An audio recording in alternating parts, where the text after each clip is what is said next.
Bir dar geçittir aslında, uzun, ince diye anlatılan yol. Aşığın sesinden dinlersin bazen. Yürüyüp gitmek istersin sevdiğinin ardından. Yürek parelenir, ufalır, küçücük olur. Ama yine de gitmek istersin ardından. O ki kalbe düşmüş bir çiğ damlasıdır. Yolun en başında umut vardır. O vakit coşku vardır. Değil yürümek, koşarsın çiğ damlasına. Bilemezdim aşkın donmuş halini. Çünkü benim yüreğim sıcaktı.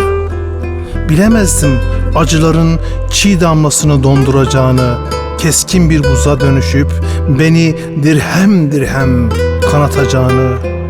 İşte bu sebepten sevmelerden vazgeçtim. İşte bu sebepten her dem ahuzardayım. Sabah uyanınca ilk sana bakıyorum mavi. Hafif bir tebessüm ediyorum. Sen görmüyorsun. Ama derin bir nefes çekiyorum.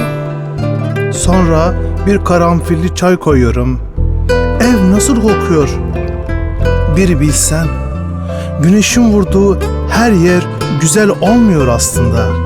Her şey netleşiyor. Saklananlar çıkıyor ortaya.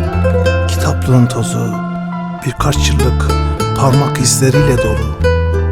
Hiç sayfaları açılmamış, küsmüş kitapları hiç sorma. Balkonun kapısını açıyorum. Şöyle derin bir nefes çekiyorum. Nasıl öksürüyorum? Bir bilsen dedim de ne çok bilmediğin şey var mavi. Bazen yağmur olup gelsen diye bulutları kızdırıyorum. Belki o zaman serinlerim seninle. Bazen de güneşe söyleniyorum. Bir an üşüyorum. Belki ısıtırsın diye. Hep öyle gel gitler var bende. Aslında mavi biliyor musun? Aşkın yaşlılık halindeyim. Şimdi gidiyorum. Vapur yanaştı. Daha martılara çatacağım. Belki martının kanadında görürüm seni. Rüzgar çıktı. Üşütme sakın mavi. Üşütme.